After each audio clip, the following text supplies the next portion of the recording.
Hello ladies and gents, welcome to GBX and this is US unleashed something so classified. It's so classified, my man. It shouldn't even exist. Over Iran, obviously. This is my channel Military Show, another one of those channels that talk about things that happen not something now, but kind of recent enough, right? So this could be from past month or something, RQ-180 or something. Yeah, okay. It's gonna be interesting. Let's do this one. The world-leading US military after a conflict between the two broke out in late February 2026. To overwhelm its opponent, the US deployed some of its finest assets, including decades-old stalwarts like Rockwell B-1 Lancer bombers and E-3 Sentry airborne early warning and control aircraft, as well as more modern innovations like General Atomics MQ-9 Reaper drones. But there's one other weapon that America has also allegedly unleashed on Iran that has, until now, been top secret, completely classified, to the point where even seasoned military experts weren't sure whether or not it actually existed. What? The Northrop Grumman RQ-180. A state-of-the-art spy drone, boasting extraordinary technical specifications and never-before-seen capacities. An unmanned aerial vehicle so advanced that it could shape the face of aerial warfare for generations to come. Yeah, as soon as I heard Northrop Grumman, I'm like, yeah, probably some alien level shit's gonna happen. B-2 is very old by now, and B-2 has technology that is still insane. Hiding the heat signature and everything back then, I mean, imagine what Northrop is doing now. For years, military analysts, experts and enthusiasts have been desperate to know more about this extraordinary innovation, sifting through reams of open-source intelligence data, scanning satellite imagery for even the faintest hint or glimpse of the RQ-180 in action. Now, at long last, we have real pictures, hard evidence of the RQ-180 soaring stealthily across the skies of the Mediterranean, reportedly being used to support US operations in Iran. To understand why this is such a monumental milestone, it's important to take a step back and explore what the RQ-180 actually is. Because despite being an almost future Is it same as B-2 or B-21, or does it just look like that it's smaller? Is it this? Why would it be same size of bomber? So it's not going to be same size. It's going to be very small. futuristic science fiction-like creation, the origins of this spy plane actually date back like several B-21. decades.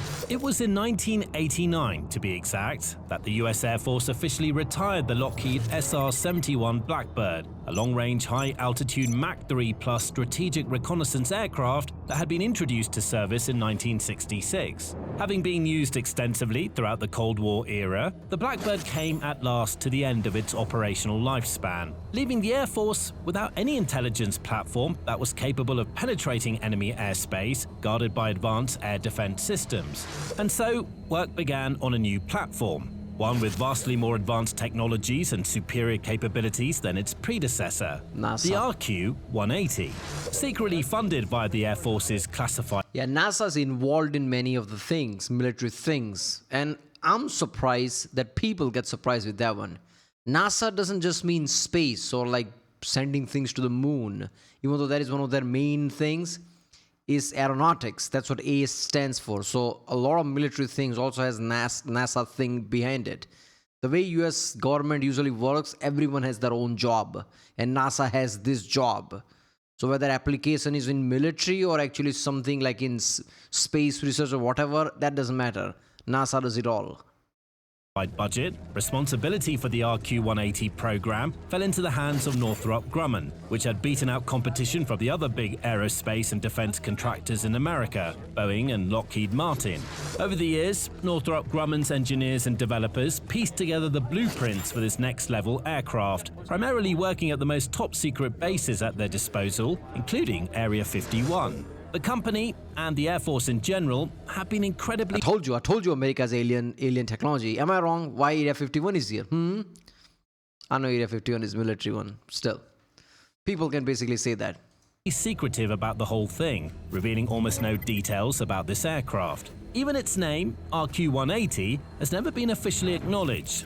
As a result, almost everything we know about it is based on a mixture of leaks, expert estimations, speculation, and informed analysis, rather than any sort of officially published list of technical specifications. With that said, there are still several things we know.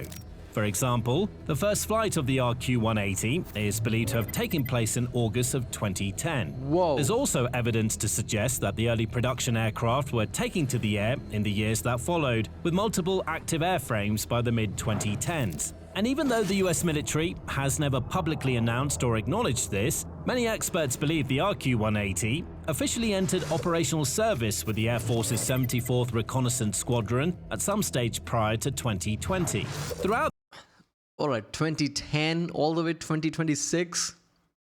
That is 16 years gap. And this is something they didn't want to acknowledge. Imagine that thing. People usually say like, yeah, US usually is 20 years ahead because they don't tell anyone. 16 years, it's just there. So it's not that far off, is it? So I remember, there was a TV show called Fact or Faked long ago. I don't know, like 20 or so years ago.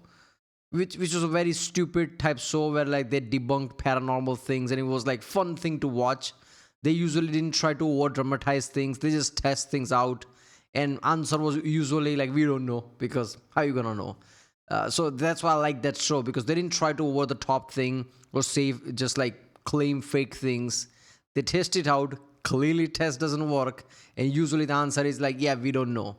But they did Area 51 thing where they were just hanging around there trying to film it from the mountain or something. And I remember a scene where in Area 51, like all the runway lights came on, right?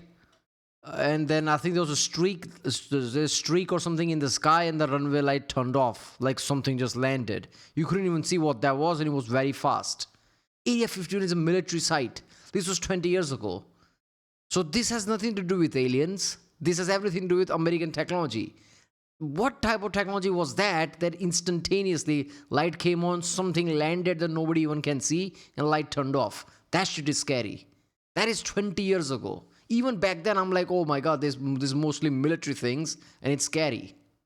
Throughout the 2020s, the world has at last started to catch little glimpses of the RQ-180 here and there. The first photograph of the plane was seemingly captured in October 2020, for example, showing what was believed to be the super-secret spy drone soaring some 20,000 feet above Edwards Air Force Base. In September 2021, another image emerged. Drone with a jet?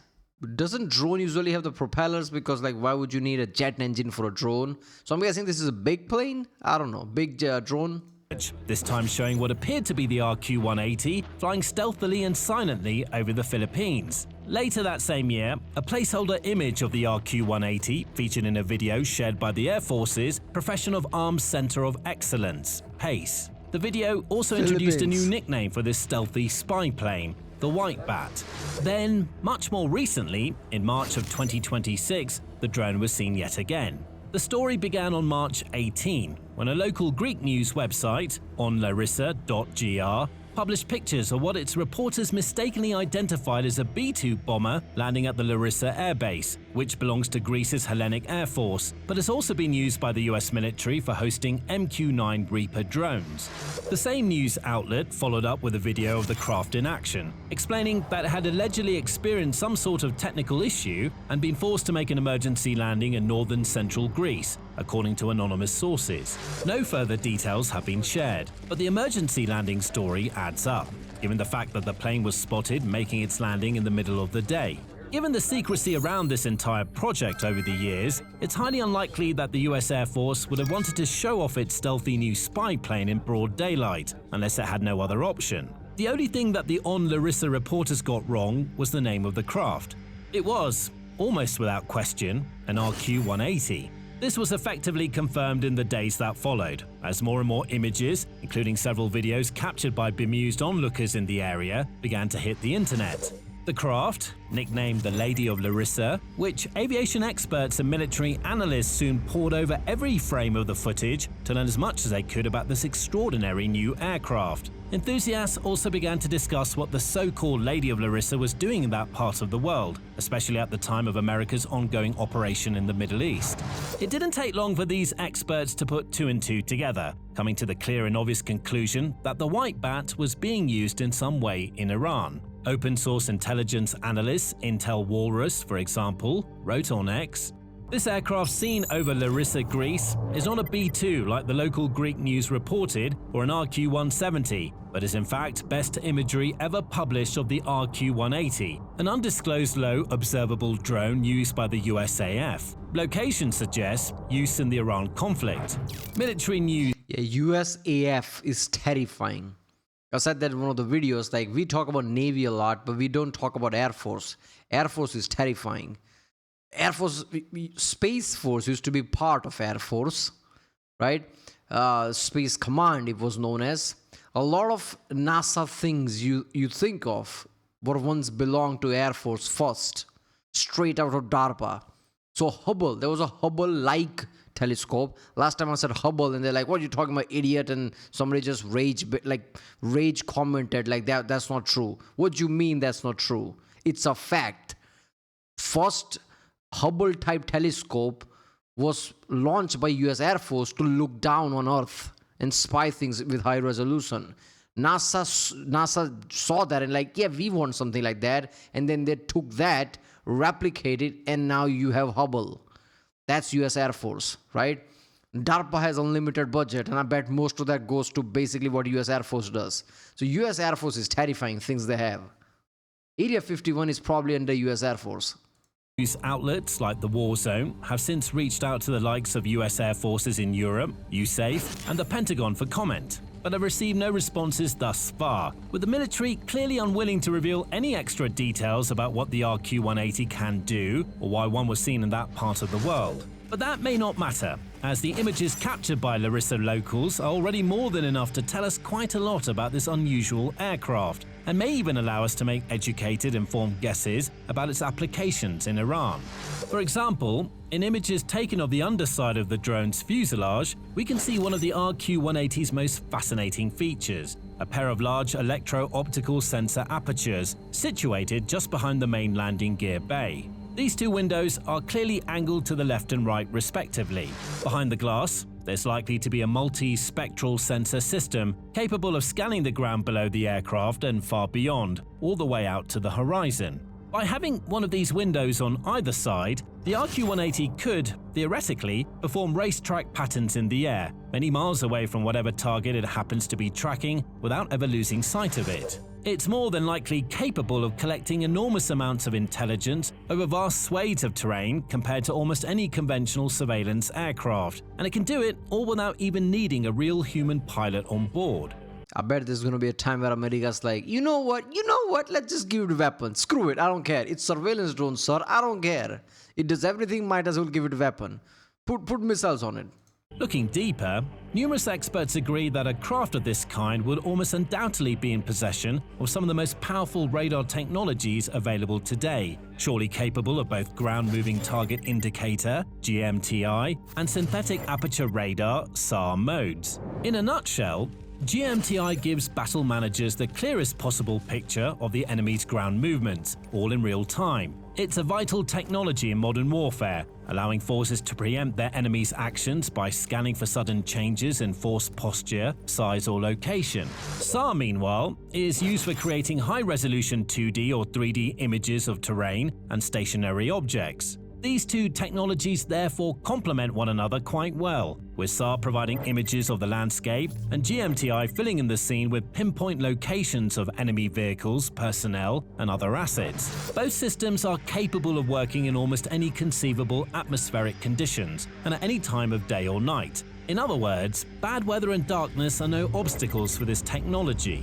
And that's just one part of the RQ-180's incredible design. But before we take a closer look at the rest... Yeah, one is a grenade, another is acid. They complement each other. So nothing's left there. Grenade blows straight up and you pour acid, nothing's left. That's what that is. Overkill. If this is the kind of insight you want more of, make sure you're subscribed to The Military Show. We break it down like this every week. When analysing the photos and videos of the RQ-180, eagle-eyed observers soon spotted another intriguing feature. The sensor apertures seen on the underside of the drone looked almost identical to those spotted on another aircraft, the scaled composites Proteus. An experimental tandem-wing high-altitude long-endurance aircraft, the Proteus was designed by legendary aerospace engineer Burt Rutan and first took flight in July of 1998. The Proteus has been used over the decades as a testing craft for various sensors and advanced systems. On top of that, Scaled Composites is a wholly owned subsidiary of Northrop Grumman. So once again, it's not too difficult to connect the dots here. It seems that the Proteus was used for experimenting with the very same sensors that have since been fitted to the RQ-180. And the discoveries don't end there. Images of the drone also show quite a clear pronounced bulge beneath the central fuselage of the aircraft, which is exactly where the main radar array would most logically be housed. While we can't be completely sure about any of this, unless or until the Air Force confirms or denies it, it's likely that this area contains either a rotating radar or a two-sided radar, allowing the aircraft to scan the same area, no matter which direction it's flying in. There's likely enough space in the body of the plane for additional conformal arrays or even load-bearing arrays, as well as extra equipment, from electronic warfare gear to electronic surveillance measures hardware and communications antennas to maintain a direct link with nearby ground, air or sea units. The excellent new images of the Lady of Larissa also show the broad placement of its. Yeah, electronic warfare is one of the default things that every US things will have from now on, or have it. Like, you hear about it. Like, it doesn't matter what it is. I'm sure the next tank you see, another version of M1 Abrams or something, will have certain type of, like a warfare technology in it that is connected to everything else, like F-35s and things like that. Because screw it, they literally took Apple and Apple ecosystem and they're like, we want that for warfare. That's what America's doing. Everything's connected and everything can do digital warfare. There you go. Tricycle style landing gear, as well as the extraordinary size of its wingspan. Having the landing gear so spaced out would, in theory, help to support a larger payload on board the aircraft, while also delivering superior stability on the ground. Experts have also spotted what seems to be a foreign object debris FOD deflector attached to the wheel of the nose landing gear. This may seem like a minor addition, but it's an important one. Stealthy aircraft like the RQ-180 are typically fitted with special coatings that absorb radar signals to make them much harder to detect. If those coatings suffer even the slightest scratch or scuff, they can suddenly become much less effective. And given the size and low-profile nature of the RQ-180's design, it will most likely sit quite low down when on the ground or just before taking off. So there's a higher than average risk of rocks and other bits of debris being kicked up and hitting the body of the drone as it leaves the runway, as well as when it makes its landings. The FOD deflector, therefore, is a helpful shield against the sort of small but meaningful damage that those little elements can cause. Now, continuing with the landing gear, we can also see a trailing link or trailing arm attached to the nose gear. I mean, you'd be surprised at speed how simplest things are a problem, like even like simple dust. I remember watching Top Gear episode where they were racing like Audi R8 and Ferrari and Lamborghini. Ferrari and Lamborghinis underneath were completely like eaten away because of dust. They were going at high speed on a runway. Audi was fine because it's German, they are crazy. They probably went too OCD on everything, even the paint. But like this, because of dust, Ferrari and Lamborghini was getting eaten away. Imagine that at the speeds of aircrafts. So paint and everything, yeah, you need this, otherwise it will start to chip away. Strut, which should help to soften the impact of the spy plane landing. Again, this is small, but it matters, as these drones are likely going to be extremely expensive to construct and maintain, so every little bit helps when it comes to minimizing damage and keeping the craft in peak condition. The nose landing gear is also arranged in a two-wheel configuration, similar to what we've seen on the B-21 Raider bomber, albeit not quite as large. Meanwhile, the RQ-180's main landing gear also looks familiar, as it seems almost identical to that seen on F-15 fighter jets. This is not surprising, as it's quite a common practice within the aerospace world to borrow or reuse the same components from previous designs. What isn't broken doesn't need fixing after. What do you mean borrow? This is not some commercial product. You have tools, you basically fit it together if it works. You don't need to create everything from scratch. There is a reason why every other aircraft carries somewhat similar ammunition, because what, you're going to create different ammunition for every aircraft, create different things for it? No. If you can use it, of course you're going to use it. All. And that landing gear has proven itself on countless occasions during the long history of the F-15. So it should be a fine fit for the RQ-180 as its own operational life cycle continues. The use of the F-15 style landing gear also gives us a clue as to the RQ-180's maximum takeoff weight. But didn't McDonnell Douglas or like Boeing now created this F-15? So they gave like permission to Northrop to use it? Like, how does that work? Latest F-15EX variants have a top weight of 81,000 pounds, and if Northrop Grumman has opted to use similar gear here, it's possible that the RQ... Ah, alright. No, wait a minute, what? Wait a second. I was right. First I'm like, wait a minute, that can't be, and I had to Google it. 81,000 pounds, 36 tons. That is, tell me that's a lie. How in the hell F-15EX have a higher capacity than B-1 bomber? Did I misheard something? Wait a minute, I need to go back. The latest F-15EX variants have a top weight of 81,000 pounds, and if Northrop Grumman has opted to use similar gear here, it's total weight. Oh my god. I assume like it's like 81,000 pounds of carry weight, like you can carry that much munitions. That would be insane, because that's higher than the B-1, which is the highest. But no, he means overall weight, alright. Possible that the RQ-180 could have a similar or even potentially higher maximum weight. At the same time, it's important to remember that this is a reconnaissance and surveillance plane. It's not intended to be used for bombing runs or firing missiles, and the lighter it is, the longer it'll be able to stay airborne and the further it'll be able to travel without for now using up all its fuel. With that said, the overall design of the RQ-180 has more than likely been created to keep the craft as light as possible, maximizing its range, endurance, and in-air performance, with reported capacities of 14,000-mile, 22,000-kilometer range, 24-hour endurance, and a service ceiling of approximately 60,000 feet or 18,000 meters. The Greek pictures of this spy plane also show off its distinctive shape, which we've seen before, but has now been revealed in even greater detail. As mentioned, it bears much in common with the B-21 Raider and the B-2 Spirit, with a flying wing form and ultra-clean smooth sculpting from tip to tail. It's believed that the drone's design would allow it but that's how Northrop goes. Northrop usually have the similar styling. It's like F-117. It's also like similar to B-2 and now B-21. So yeah, they all have similar type of style. Makes sense. Loiter at extreme altitudes, carrying out extensive recon and surveillance missions, and gathering reams of data to keep forces informed of enemy movements on the ground or in the air. Which leads us up to the biggest question: what has the RQ-180 been doing in Iran? Well, once again, there's been no official confirmation that it's even been used there, but the fact that one was spotted in Greece suggests that it's been part of the American and Israeli operation in the Middle East. From what we know about this aircraft, as well as what we know about the operation itself, it's certainly possible, and even likely, that the RQ-180 could have been used for hunting down Iran's most advanced missile launchers. The country's military has been confirmed to possess highly mobile launch platforms, many of which have been carefully disguised to look very similar to civilian-style trucks when viewed from above. Some of them operate out of hardened or underground bases that even have special ports and openings, allowing missiles to be fired from within, and many move about the vast rugged landscapes of Iran, taking up strategic locations here and there to launch their munitions before quickly fleeing the area and seeking shelter somewhere new.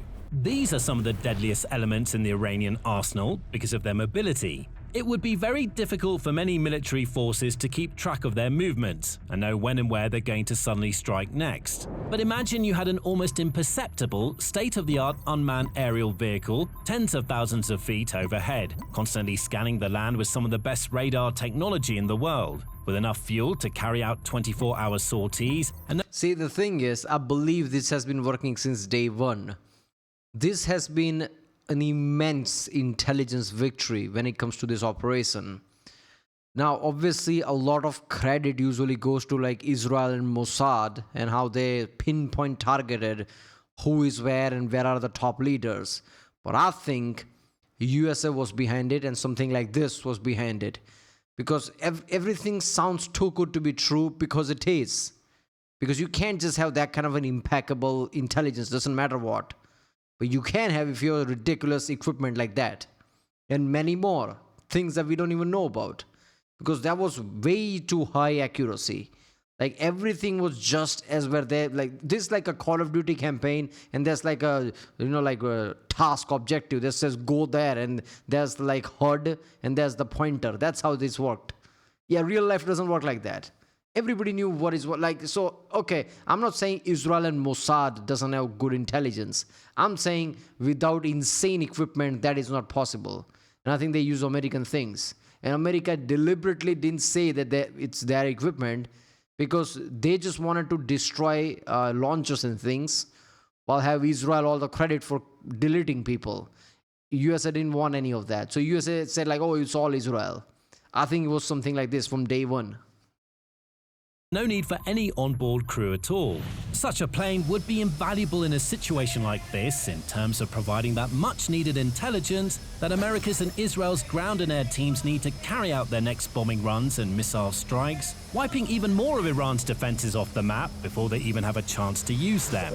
While other surveillance craft or drones would only be able to carry out brief sorties, or may even be spotted and eliminated by Iranian air defenses, the RQ-180 would be able to soar far higher and far more stealthily than anything else at the Air Force's disposal. Carrying out deep surveillance in denied airspace, with almost no risk of detection, it would give US forces the eyes in the skies they need on a round-the-clock basis. And there's no telling what else it might be capable of. Some experts have suggested that the RQ-180 could be able to carry out electronic surveillance to gather ELINT data, for example, or maybe equipped with electronic warfare technologies to disrupt or jam enemy communications. It might also serve as a high-altitude communications relay, a central data node, feeding a stream of real-time intel to other aircraft like F-22s, F-35s, or other next-gen systems. There's still so much we don't know about this aircraft, but what we do know so far quite clearly suggests that it's about to usher in a whole new era for drone warfare.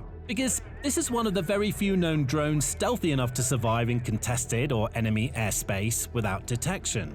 Its unique blend of stealth, endurance, and advanced surveillance technology makes it a formidable force, capable of collecting intelligence in places that would be simply too risky for manned aircraft to venture into. And this is only one of the next-gen futuristic weapons in use today with the US military. You can learn about many others in this extensive video breakdown. Yeah, I mean, this doesn't surprise me. This is just one of the things. I'm pretty sure there's many other things that I already have played, not to mention Space Force and all the ridiculous things that is in space. We just say satellite and that's job done. Not all satellites are same. I'm surprised people are not making videos about that. I guess because people don't have much of intelligence on it. But yeah, the technology is so insane right now. But there you go. US unleashed something so classified over Iran, it shouldn't even exist. If you like my channel, subscribe, and I'll see you next time.